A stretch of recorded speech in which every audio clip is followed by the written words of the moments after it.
Welcome back to my channel. இன்னைக்கு ஒரு சூப்பரான fudge ரெசிபி எப்படி செய்யறது அப்படினு பார்க்க போறோம்.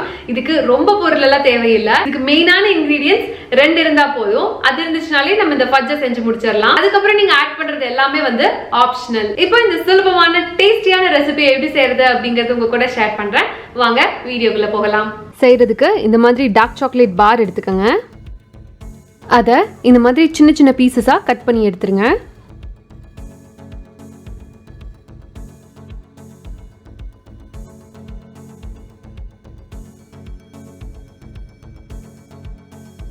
அதுக்கப்புறம் இந்த மாதிரி ஒரு பெரிய பவுல் எடுத்து அந்த சாக்லேட்ஸை ஃபுல்லாக இந்த பவுலுக்கு ட்ரான்ஸ்ஃபர் பண்ணிடுங்க. இப்போ இந்த சாக்லேட்டை டபுள் பாயிலிங் மெத்தடில் நம்ம மெல்ட் பண்ண போகிறோம்.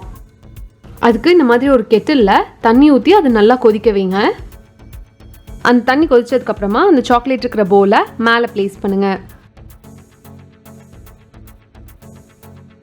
சாக்லேட் மெல்ட் ஆகிற வரைக்கும் ஒரு ஸ்பேச்சுலாவை வச்சு அதை கலந்து விட்டுக்கிட்டே இருங்க.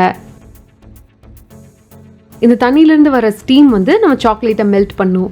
அதனால தான் கெட்டில் சின்னதாகவும் அந்த கெட்டிலை விட நம்மளுக்கு பெருசாக இருக்கணும் நம்ம போடுற சாக்லேட்டோட பவுல். சாக்லேட் கம்ப்ளீட்டாக மெல்ட் ஆயிடுச்சு. இப்போ மித்த பொருள் எல்லாம் சேர்த்திடலாம். 250 கிராம் கண்டென்ஸ்டு மில்க்,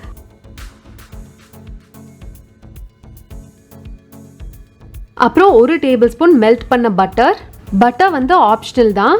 அது சேர்த்தணும்னா ஒரு சின்ன அந்த கிளாசி ஃபீல் கிடைக்கும். இந்த மூணையும் கம்ப்ளீட்டாக கம்பைன் ஆகிற வரைக்கும் கலந்து விட்டுருங்க.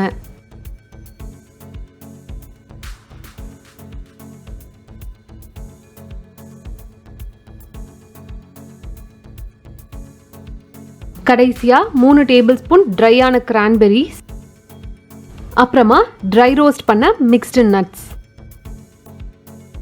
இப்போ இதையும் நல்லா கலந்து விட்டுருங்க.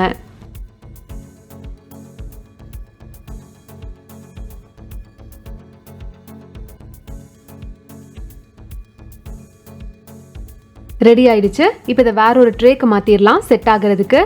அதுக்கு இந்த மாதிரி ஒரு ரெக்டாங்குலர் ட்ரேல பார்ச்மெண்ட் பேப்பர் லைன் பண்ணி எடுத்திருக்கேன். அதுல நம்ம ஃபட்ஜ் மிக்சரை சேர்த்திக்கங்க.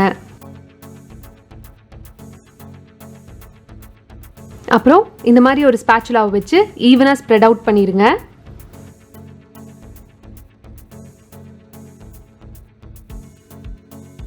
அவ்வளோதான். இனி ஒரு 1 மணி நேரம் போல இது நம்ம ஃப்ரிட்ஜில் செட் ஆக விடலாம். இப்போ 1 மணி நேரம் போல ஆச்சு. ஃபட்ஜ் நல்லா செட் ஆயிடுச்சு. இப்போ இந்த ட்ரேல இருந்து வெளியே எடுத்துட்டு இந்த செட்டான பாரை அப்படியே பின்னாடி திருப்பி பார்ச்மெண்ட் பேப்பரை ரிமூவ் பண்ணிருங்க.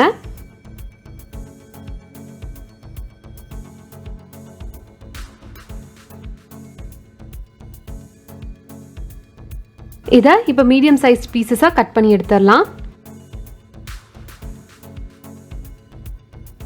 இனி இது மேல கோகோ பவுடர் டஸ்ட் பண்ணிட்டோம் அப்படின்னா சூப்பரான ஃபட்ஜ் ரெடி ஆயிடுச்சு.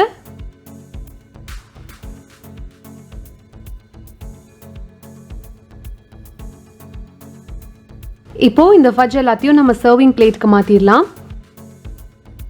இப்போ சூப்பரான cranberry and nuts chocolate fudge ready ஆயிடுச்சு. நீங்க உங்களுக்கு பிடிச்ச ஃபில்லிங்ஸ் வந்து உள்ள ஆட் பண்ணிக்கலாம். ரெய்சன்ஸ், டேட்ஸ், ஜெம்ஸ் அந்த மாதிரி என்ன வேணாலும் நீங்க உள்ள ஆட் பண்ணிக்கலாம். அவ்வளவுதான், நம்மளோட சாக்லேட் ஃபட்ஜ் ரொம்ப சூப்பரா ரெடி ஆயிடுச்சு. நீங்களும் கண்டிப்பா இந்த ரெசிபியை ட்ரை பண்ணி பாருங்க. ட்ரை பண்ணி பார்த்துட்டு உங்க ஃபீட்பேக்கை கமெண்ட்ஸ்ல லீவ் பண்ணுங்க. என்ன ஏதாவது பர்சனலா ஃபாலோ பண்ணுவோம் அப்படின்னு நினைச்சீங்கன்னா இதோட இன்ஸ்டாகிராம் ஐடி ஹரிணி பாபுராஜ் என்ன ஃபாலோ பண்ணலாம். நான் உங்களை இன்னொரு வீடியோல இன்னொரு இன்ட்ரெஸ்டிங்கான ரெசிபியோட மீட் பண்றேன். அது வரைக்கும் பாய்.